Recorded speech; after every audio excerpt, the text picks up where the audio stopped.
I mean, it's interesting support for Sartic. Guys, we're definitely going to do a Drytron combo video with the new Alpha card. I definitely think it's interesting. I don't think it's earth-shattering, but it definitely is a little bit better than I originally thought. Let's get in the video. So with that tidbit of information on the new quote-unquote support, I just wanted to get into the deck profile. I actually played this over the weekend and it was pretty solid. It did pretty well.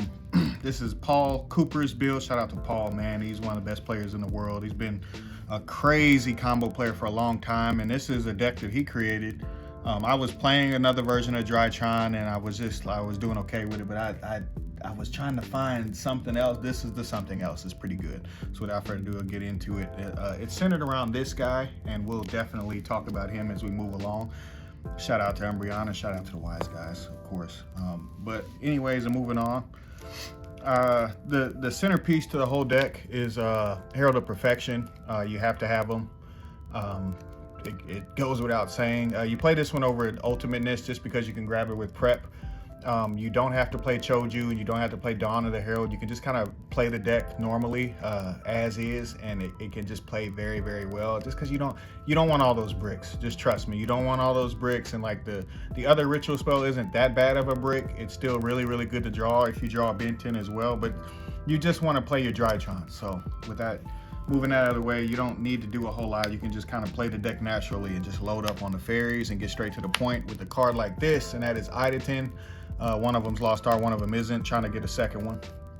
But Idaten is the crazy card. Remember, it's the one that kicks the ritual spell back into your hand over and over and over and over again until people get sick and they just scoop out of that. Or you can actually go for the loop, which basically is the whole centerpiece to the deck. As I started off saying, Constellar, Ptolemy, M7 is the axis of which this deck kind of swivels on. Idaten, make it, overlay, detach. It's a machine. You can use it to make another Idaten. You just keep looping them over and over and over again. And if you slowly start to run out, you M7 back to M7, or you can like M7 attacking their board. You can M7 bounce their card. You know, like it's a powerful card. It's a powerful card to just also bounce stuff out of the grave. You know, it's a very, very strong card, guys.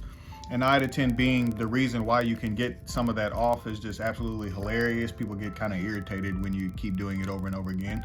But with that being said, I'm playing the one ritual spell, of course. Shout out to the collector's rare. The ritual spell is just so strong that it's so strong, but you only want one.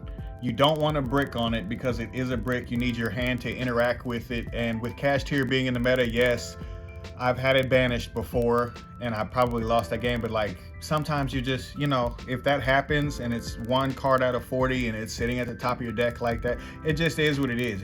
I don't want to draw the other ritual spell that bad. I just put up with that. So that's my theory behind that. Sorry it's taking so long, but I have to kind of explain that because I feel like that's really important to deck theory on Drytron. With the Cyber Angels as well, I'm also playing the triple Benten, obviously. Search a fairy, and then search another fairy, and then search another fairy, and then search another fairy, and then you search another fairy. I'm playing Tasha. This is the difference that I played.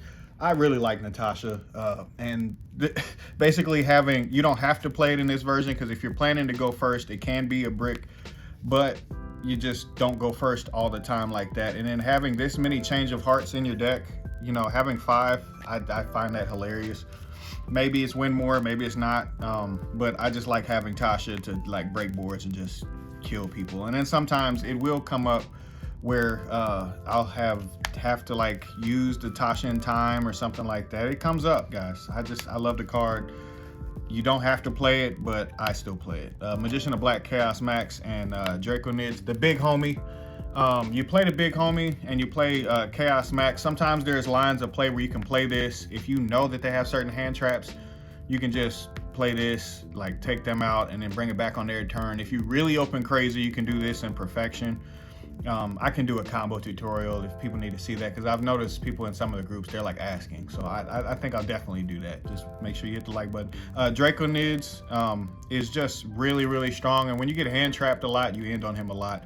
And he's a OTK, and he's why you don't really have to play the Boral Sword and the other stuff, he allows you to kind of get away with it because you just toss your board and you just punch with him, and it's like it's game anyway, usually. But you know, just can't say enough about how these cards are needed when your fairies aren't working. This is your alternate source of winning, and they're pretty strong, and they definitely win. And this can also be brought back with the Dynamond, and that definitely can be used twice. That's come up several times as well. As far as the Drytrons, kind of speeding it up, you guys know about that. To search a ritual monster, to search the ritual spell, to grab back from the graveyard, to draw some cards. And then Beta.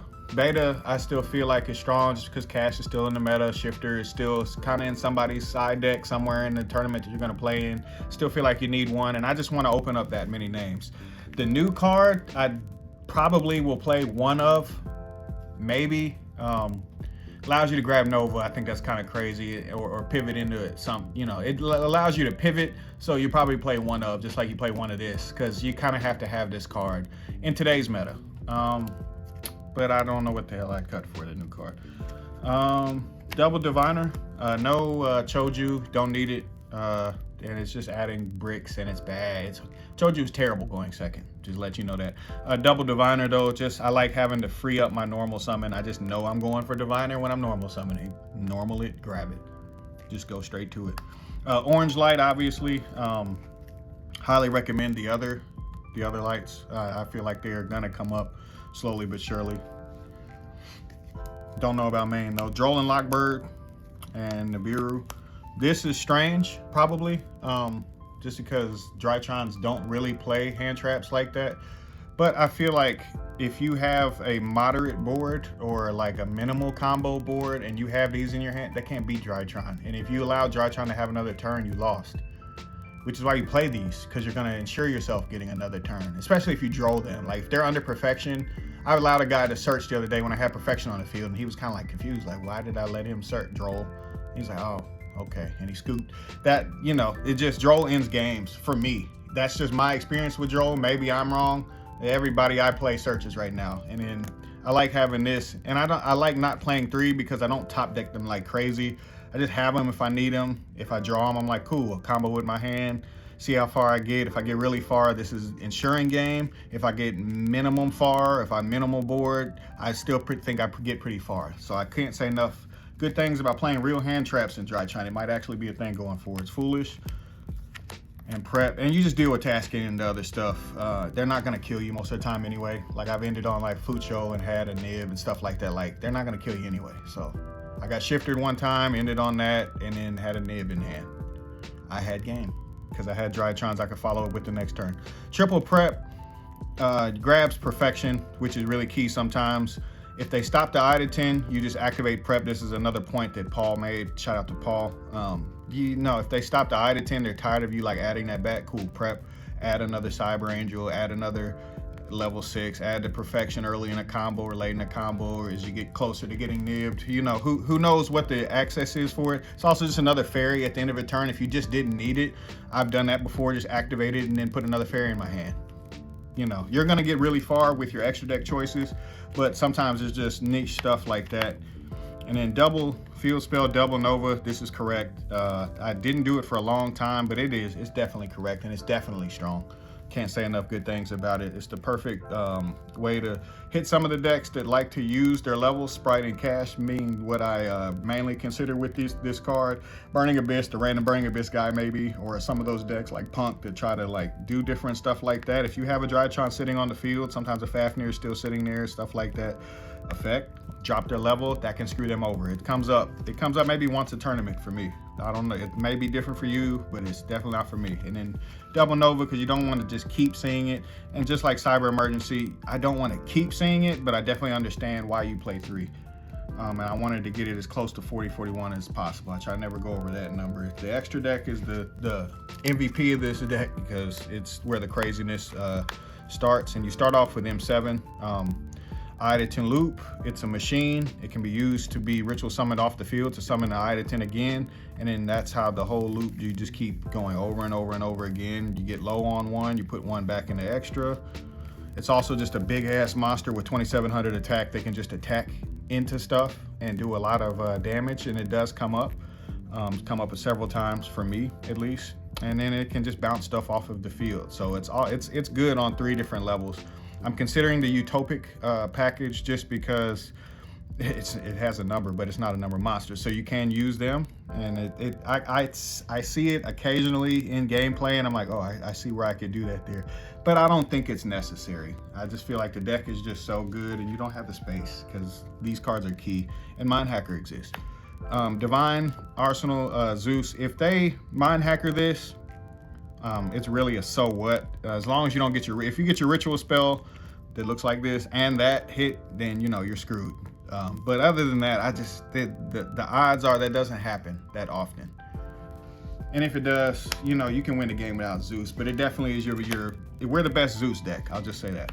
Fucho, don't know if you need this, but every time I got shifter like 2 or 3 times in the past like 4 tournaments I played this deck in. It definitely beats shifter. You can't die unless they have a kaiju. You cannot die. So if you feel like you want that backup plan to save you every time, play this card. If you don't want the backup plan, you don't play the card. It's basically that simple. And you can maybe side Featherstorm too. I'm not doing that this time, but I could see the use for that too. The Downer for the extra material for Zeus. The Beatrice, this card should be banned. I've said that over and over and over again. Beatrice is so good and it allows so much. And it unbricks hands. It's just so unfair. I could see why they would ban it one day, and I definitely understand still why it's at 1.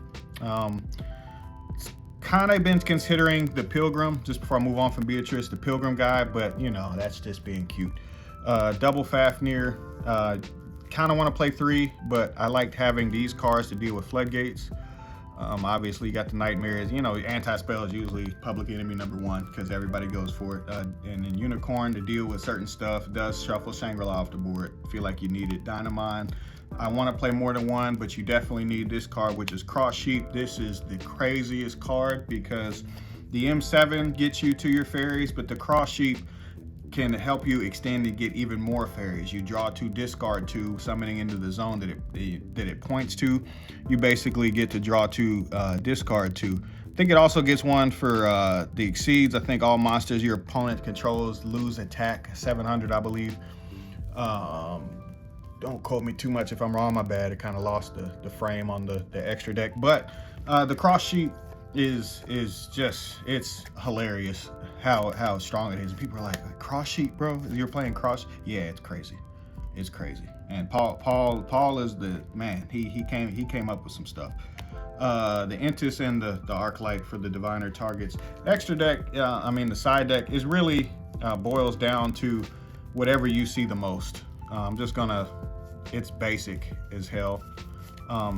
I can't say another bit. It beats Bestials, beats that trap card that Branded plays. I cited in a lot. The Lancia is searchable, obviously. Then obviously you got the triple lava golem, Castira mainly. I'm not playing Book of Eclipse. You can play Book of Eclipse because we're the best Zeus deck. You can really take strong advantage of it. I probably cut the talents out of my side if I do.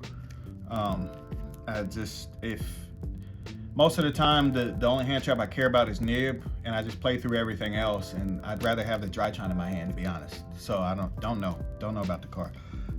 The talents is just so strong. Forceful Centering somebody, looking in their hand, getting perfect knowledge is too crazy not to play sometimes. Double Dimensional Barrier, triple evenly. It just wipes decks that you don't feel like reading their cards. You just evenly them, and then it usually ends the game. But all jokes aside, though, evenly is crazy. Nobody's putting up negates. And then Triple Ash. This is a basic side deck. You probably want to tailor it to something specific in the tournament that you're in. Appreciate you for tuning in. I am out. Arrivederci.